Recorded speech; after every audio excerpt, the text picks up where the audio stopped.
Haddonfield on Juneteenth. It's also 1 week since the World Cup started.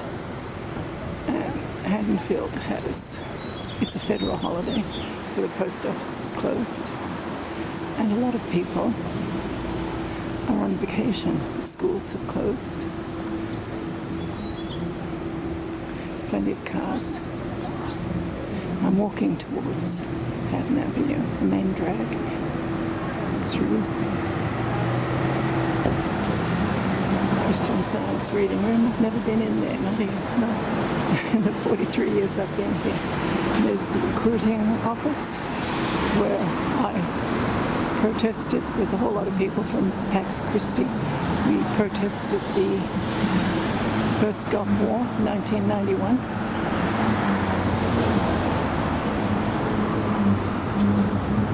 So I'm just walking towards it. Everything changes and nothing changes. Starbucks for a while was an ice cream shop called Hillary's. The toy shop has always been there. That has not changed.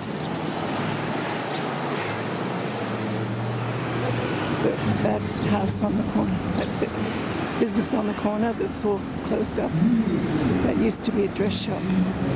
And the daughter of that family was killed in the terrorist downing of a plane over Rockville, Scotland in 1988. So there's a game going on now.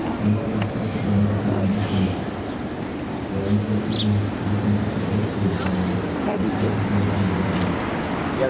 is covered with flags. All the different teams. Okay, how do I get across? Sorry, that's Haddon Avenue. We're looking straight down Haddon Avenue. The festival is on Kings Highway. That's the main road. Haddon Avenue goes all the way to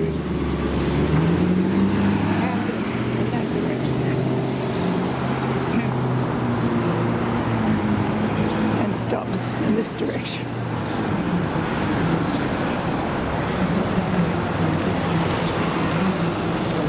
That building has just been added to.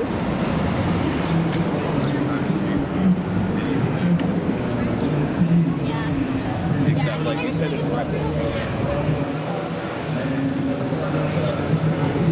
don't ever remember Kings Highway closing down for the World Cup before.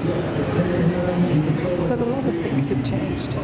We have a lot of people who are really, really angry with what's happening in Washington. And everything seems to be part of the resistance. It's also June, so the pride flag is flying.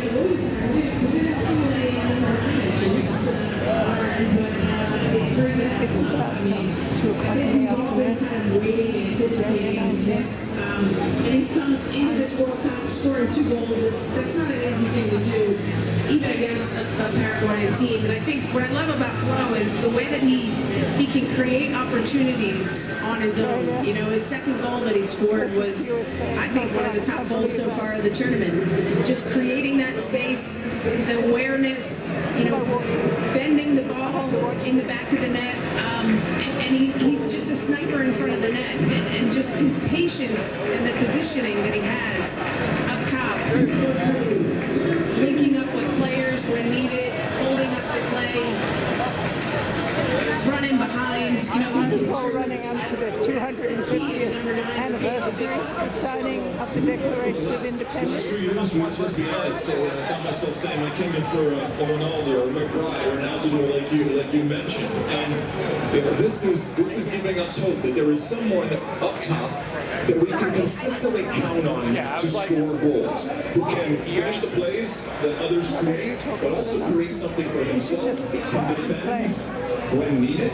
But my guy on the right here, and you told me too, you're only as good as your last game. Well, his last game was pretty good, but you know, Gino Jackson, what have you done for me lately? He's got to follow it up here. Not necessarily scoring 2 goals every single game, but continually being dangerous and continually doing the complete game. All right, yes, you're ultimately paid.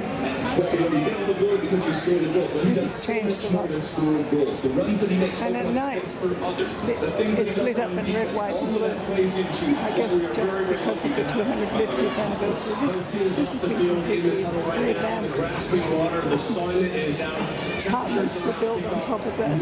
A lot of things keep changing. This heart is really nice. Really stood out in that window. Another thing that's really changed, that used to be that thing called brewery. It used to be Farrow's. And it used to be illegal to sell alcohol in Haddonfield. Apparently no more. In fact, you can even walk around carrying beer and wine. I'm not sure how that happened. Absolutely, man. We're all screwed up. So this is the festival. There's the New Zealand flag.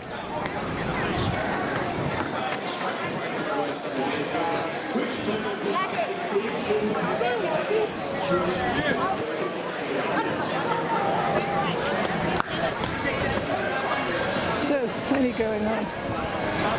And just in case the kids get bored, there's games for the kids. So look at that. Foosball.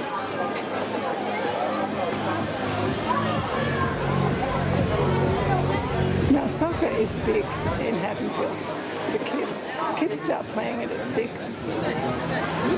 I've never heard of anyone being good at it, going into a professional team or anything. But everyone plays it. And I used to enjoy taking my kids to soccer games after school, where they'd kick around a ball for an hour and come home exhausted and happy.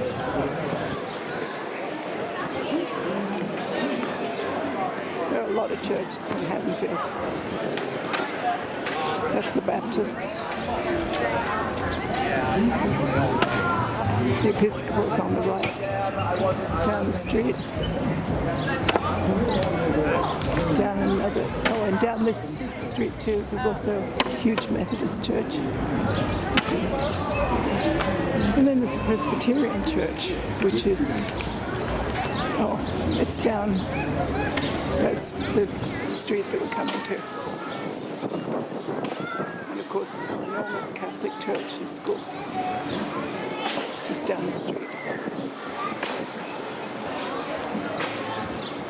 So this is where I had Buddhist lessons and then became a Quaker, because Haddonfield was founded by Quakers. Okay, that'll do.